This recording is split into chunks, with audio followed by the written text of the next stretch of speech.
पूर्व में है ना। ये आप अगर हम बात करें ये बिरणी महादेव, यहाँ पर सबसे बड़ी बात तो ये है कि जो महादेव हैं, जो नाग हैं, वो ऋषि हैं, वो एक ही श्रेणी में आ जाते हैं। अगर हम बिरणी महादेव की बात करें, ये शिवेंद्र जी के लोमश ऋषि है ना, तो कहीं ना कहीं अगर हम उनकी बात करें अन्य कोई ईश्वा नाग है, दूसरे ये ऋषि रूप में है। और कुल्लू में तो एक बड़ी परंपरा है कि नागरिकी, एक नागरिकी शब्द जो लोकल पार्लेंस है ना, वो नागरिकी बोलते हैं। नाग को भी ऋषि की उपमा दी गई है। तो यहाँ पर बहु ईश्वरवादी एक लोग रहते हैं। सभी ईश्वर में ईश्वर अंश जीव अविनाशी कहते हैं ना, एक ब्रह्म द्वितीय नास्ति, यानी कि सारे चाहे नाग हैं, चाहे वो छोटे देव हैं, महादेव हैं और या ऋषि हैं, उन सभी में ही एक ईश्वर का ही जो ब्रह्म स्वरूप है उसको माना जाता है। तो कुल मिलाकर के बड़े हम भाग्यशाली हैं कि यहाँ के कण कण में, जैसे शिवताशतार उपनिषद में लिखा गया है, ईशावास्य जगत्याम जगत, कि इस जगत के कण कण में मैं व्याप्त हूँ। हर गांव की अपनी कहानी है। अभी दीपक जी सुना रहे थे कि मेलों के बारे में उन्होंने बताया कि कुछ मेले जो हैं वो देवता के साथ जुड़ी हुई किसी घटना का ही परिणाम है। कुछ जो मेले हैं वो हमारे पौराणिक मेले हैं, है ना, और कुछ मेले ऐसे भी हैं जो इन राजा रजवाड़ों ने भी अपनी घटनाओं पर आधारित रहे हैं। तो इस तरह से मेले के पीछे कोई ना कोई ऐतिहासिकता जरूर रही है। तो हम ये कह सकते हैं कि जितना भी ये आपका जो क्षेत्र है, सब कुछ घाटी का क्षेत्र है, ये तो अपने आप में ही वेदस्थली है। और कुल्लू के संदर्भ में एक और बात मैं कहना चाहूँगा कि ब्रह्मांड, जो ब्रह्मांड पुराण है, उसी में ही एक अंश हमें मिलता है। वो अंश कहीं 1871 में मिला। एम हरकोट की बुक जो है district of Kullu and Lahaul Spiti में, लंदन से उन्होंने फिर उन्होंने वहाँ से छापा था कि भाई यहाँ पर कुलांत पीठ नाम की पुस्तक है। और वो पुस्तक जो है उन्हें मणिकरण में कोई हरिनारायण थे, उन्होंने उसको ब्रह्मांड पुराण का एक अंतिम परिशिष्ट रूप में उसमें जोड़ा था। तो कुलांत पीठ नाम कुल्लू का पड़ा। तो इसलिए हम कह सकते हैं इसका जो पौराणिक नाम है कुलांत पीठ है। जैसे अगर हम कहें कि ये जलंधर पीठ के अंदर ही ये कुलांत पीठ है, और जलंधर पीठ में स्पष्ट कहा गया है कि जलंधर पीठ के पूर्व में कुलांत पीठ है। और कुलांत पीठ जो है वो कितने क्षेत्र में है, उसका परिमाप कितना है, वो 8 योजन लंबा है और वो 4 योजन चौड़े क्षेत्र में है। और वो व्यास नदी और पार्वती नदी के संगम से लेकर के जो है हेमकूट पर्वत तक है। वो हेमकूट पर्वत वही था जहाँ पर के मनु की नाव उनकी थी। ये जनभावों में लिखा गया है, हेमकूट पर्वत है और वो हामटा पास है। और हेमकूट का भाषाई दृष्टि से हामटा हो जाना वो न्याय सिद्ध है।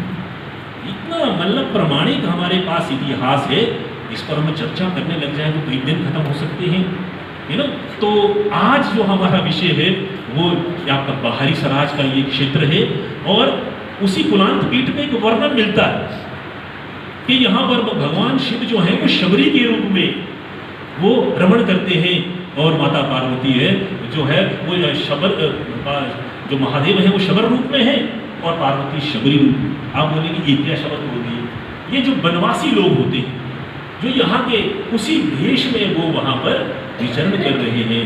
और यहाँ पर जब अर्जुन यहाँ पर युद्ध से पहले यहाँ आते हैं तो वो कुल्लू जाते हैं तो पशुपतास्त्र के लिए गए, क्योंकि कर्ण के पास जो है वो ये ब्रह्मास्त्र था। उस ब्रह्मास्त्र की जो उसको तोड़ था वो तो पशुपतास्त्र ही था, वो भगवान शिव के पास था। और भगवान शिव मिले कहाँ, प्रश्न तो ये था। और भगवान जो शिव थे वो इसे हिमालय, क्योंकि हिमालय के जामाता है वो जमाई है ना, इसीलिए जो है हमको क्या कहते हैं, सही बोलते ना हम लोग उसको कि सही हमारे घर आ रहा है। तो कहते हैं जब यहाँ अर्जुन आया तो यहाँ पर वो किरात रूप में मिले। किरात मतलब वनवासी लोग, जो यहाँ के आदिवासी लोग थे, तो किरात रूप में मिले। अर्जुन ने उनको पहचाना नहीं। अर्जुन बड़ा अहंकार में था, मैं बहुत बड़ा धनुर्धर हूँ। बड़ा युद्ध हुआ और उस युद्ध में, जैसा कि महाभारत में लिखा गया है, उस युद्ध में जो है पूरी तरह से इसको मरणासन कर दिया। अर्जुन को मरने की पर्यंत वहाँ तक उसको पीड़ा हुई। फिर भगवान अपना दर्शन देते हैं कि मैं किरात नहीं हूँ, मैं साक्षात सदाशिव हूँ। तो यहाँ पर अर्जुन गुफा की चंद्रखड़ी पर्वत से ऊपर जाइए हामटा पास तक का, ये वो चंद्रखड़ी से लेकर हामटा पास तक का जो क्षेत्र है, यही वो हिमालय का क्षेत्र है जहाँ पर नाव जो है रुकी थी। सृष्टि का आगाज वहाँ से हुआ। है ना, हम कितने भाग्यशाली हैं।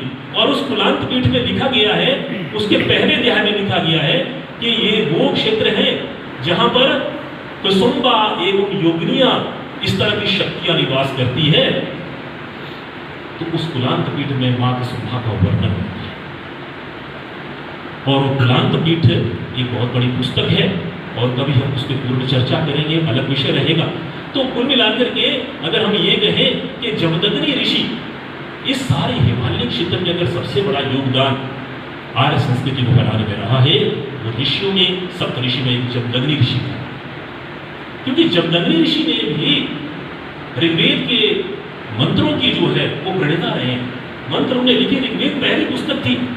तो जमदग्नि ऋषि जो हैं ये सप्त ऋषियों में एक हैं। और जैसे ही ऋग्वेद जो इस हमारा जो क्या कहते हैं उसको कि जो सतयुग है उसका जो है उसका अवसान होता है, जिससे त्रेता युग शुरू होता है, उस काल में जमदग्नि ऋषि और उनके पुत्र भार्गव और शुराम जी ने सबसे पहले शिवालिक पहाड़ी में आकर के इस हिमालय क्षेत्र में इस संस्कृति को उसका पुनरुत्थान किया। संस्कृति पहले से थी, क्योंकि जैसे वैदिक काल में संस्कृति कुछ अवसान की तरफ भी जा रही थी, बीच में ऐसा चक्कर भी इतिहास का आता है।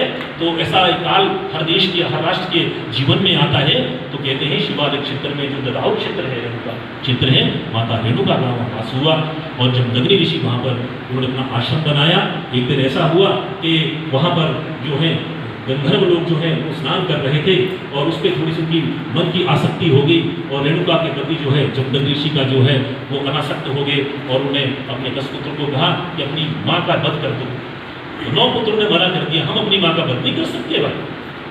तो 10वें पुत्र जो है वो भार्गव परशुराम जी थे, विष्णु भगवान के छड़े अवतार थे और उन्होंने अपने पिता की आज्ञा को शिरोधार्य किया। उन्हें बोला कि हाँ मैं माता का वध जरूर करूंगा पिताजी, परंतु मेरी एक शर्त रहेगी, इस माता को तुम पुनर्जीवित करोगे। उन्होंने कहा तथास्तु ऐसा ही होगा और अपने पिता की आज्ञा को शिरोधार्य करके रेणुका माता का सिर उन्होंने धड़ से अलग कर दिया। माता गिर गई नीचे। कहते हैं जो रेणुका की जो झील है वो स्त्री रूप में ही है, जिस तरह से स्त्री गिर जाती है ना उसी रूप में वहाँ पर वो बेचारी वहाँ पर कहते हैं। लेकिन पुराणों में जो इसका आख्यान आता है कि वो पुनर्जीवित हुई और माता की हत्या का जो एक पाप उन पे लगा उसके प्रायश्चित स्वरूप ही फिर उन लोगों ने शिवालिक क्षेत्र से मध्य हिमालय क्षेत्र में आए। यानी कि उन लोगों ने वो जो क्षेत्र था मार्कंडेय अपाया जो सरस्वती नदी का क्षेत्र है उस क्षेत्र को छोड़ करके मध्य हिमालय क्षेत्र में आए और इस क्षेत्र में आकर के उन्होंने आपका जो सरस्वती घाटी में प्रवेश किया। तत्तापानी में जमदग्नि ऋषि का अपना एक आश्रम था और सुनी में सहस्रबाहु का था। पुराणों में उल्लेख आता है कि सहस्रबाहु की 1000 भुजाएं थी, ब्रह्मा ने 1000 भुजाएं दी और जो सहस्रबाहु था उनका साधु था, किसका? जमदग्नि का। और एक दिन ऐसे ही अहंकार में सहस्रार्जुन ने कह दिया कि भाई आप हमें अपने जो आतिथ्य के लिए बुला दीजिए। तो जमदग्नि के पास तो कुछ भी नहीं था और एक दिन जमदग्नि से कहा कि